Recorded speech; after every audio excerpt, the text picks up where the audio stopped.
Hey leaders, thank you for taking the time to click on this video. I want to talk to you for just a little bit about reaping and sowing. So typically we talk about it in terms of it's kind of negative. It's almost like a warning, or it could be like a curse, like you're going to reap what you sow. And we think of it in terms of all this pressure you're putting on someone who's either not doing something you like, or it's just good wisdom. Like you're gonna have to deal with the consequences, and that's super true. I've been studying in Genesis, my own personal studies, and I've been at the end of Genesis chapter 26 to about halfway through 29. There's a really interesting story. You're probably familiar with it if you're teaching groups for us. If you're not, I'll just give you a quick recap. What's going on here is Jacob has fled the land. He's already stolen his brother's birthright, right? So he tricks Esau, gets the birthright, even though he wasn't the oldest son, has to flee because Esau's going to kill him. And he's going through this season where his rebellion and his trickery has gotten him into trouble. So God is allowing this to happen to him, this judgment to happen.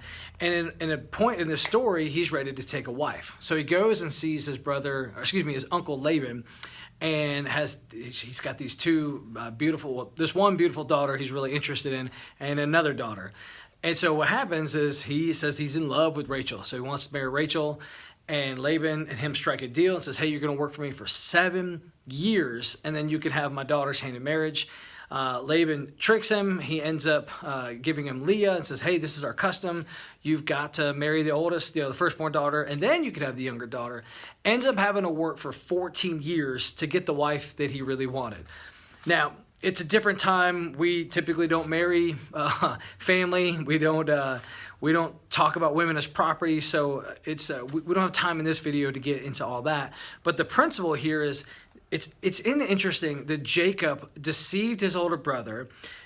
Ironically, God was going to give him that blessing anyways, but he took measures into his own hands, deceives his older brother, deceives his father, gets the blessing, and he ends up reaping what he sows. That here now you're being tricked and someone has promised you something and they're switching it up on you. So here it is, and 14 years of hard labor. That's an intense. I just got to know, like, how beautiful was Rachel? That's crazy to want to work 14 years. It's a strange story, but it's interesting that he is reaping what he is sowing. Now, there's also a positive side of this too. And here's my encouragement to you as leaders. In fact, I don't even want to mess this up. I'm going to read just briefly from my devotional, because I like how this is what I'm studying right now. Dr. Chet Roden wrote 30 Days to Genesis. That's the devotional commentary. So it'll walk through the book of Genesis, but it's meant to be not like a scholarly thing. This is to help you just walk in daily with Jesus. So highly recommend if you want to check it out. This is what I'm reading. Page 117, I love this. It says, Jacob began to understand the second principle of sowing and reaping, and it's that you reap more than you sow. This is cool. Corn is a great example of this principle. A farmer plants one kernel of corn into the ground, and it will produce a corn stalk. That stalk doesn't produce an additional kernels of corn. Rather, the corn stalk may have 2 or 3 ears of corn, and each ear produces dozens of kernels. It is a consistent principle in farm life that you reap more than you sow. And what a cool way of thinking of this spiritually, especially given the context of what you and I are doing. There are so many days when leading a group, it can feel very mundane. I remember one of the very first times I'd gotten into ministry. I was still a college student, but I was a student pastor. It's my very first job, my very first ministry job. The youth group was 3 kids. And I think I maybe had grown it to maybe 5 or 6 kids. So, big time, we doubled our growth. And I'm just teaching my guts out the best that I can as a 20 or 21-year-old. And I felt like the kids heard absolutely nothing. And I remember being discouraged and frustrated and thinking, like, why did I even take this job? There's like no students at this church. And then it was a week later, the pastor and I were having a conversation, and his daughter, who was in the student ministry, he just thanked me for pouring in his daughter and teaching. And she was recounting back to him everything I had taught that day, and she understood it. And I remember thinking, like, she listened worse than anyone else in the room. And it was a powerful moment early on as I started serving in vocational ministry that, like, even if I don't see the results immediately, or even if I think that the seeds that I'm sowing are hitting rocky ground, that I really never know what's going on in the heart of that person.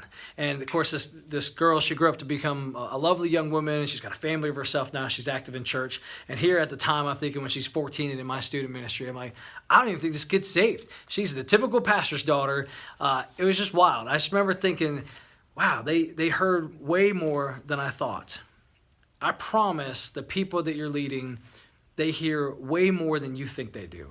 I get it because I'm teaching a group the same as you. I've been teaching a group ever since I was a teenager, and I know what it feels like to walk out of a room and it not go as expected. Now, some of you guys have great meetings, and every one of these meetings together feels awesome, and you feel like people are learning and they're getting into it.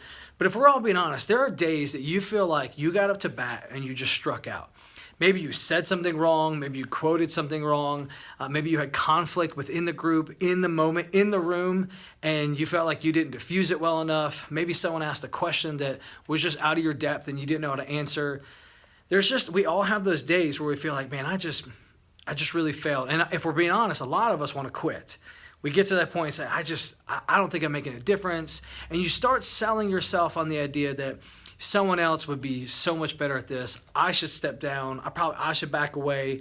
I'm hurting these people.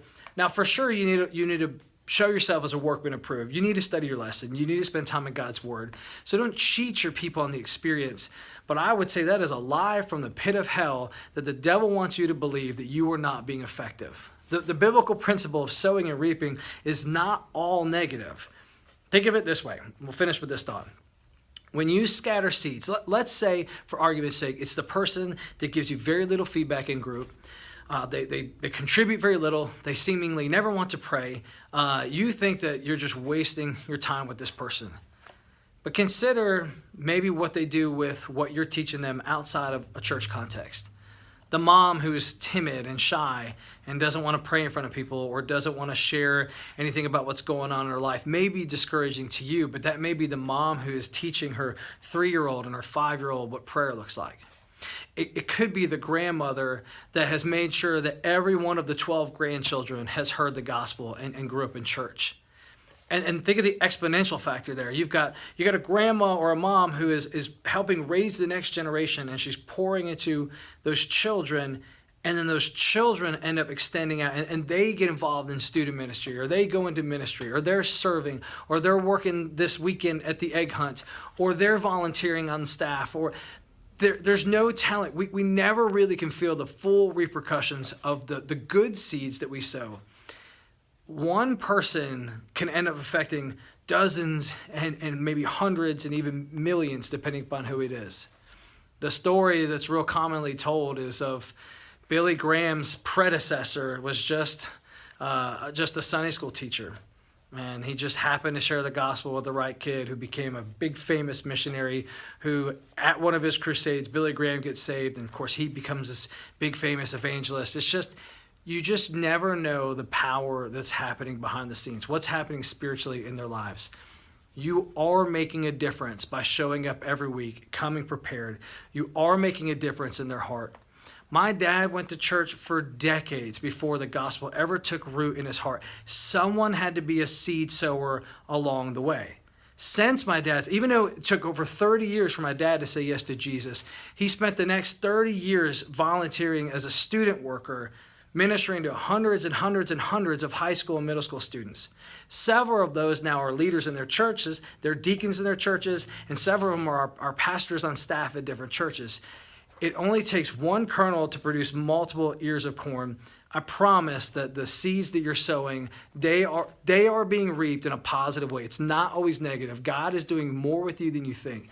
Thank you for showing up every week. Keep preaching, keep teaching, keep loving those people. This is the whole point of church, is what we're doing here. God bless you. I hope your study time is awesome this week. I hope your group time is even better.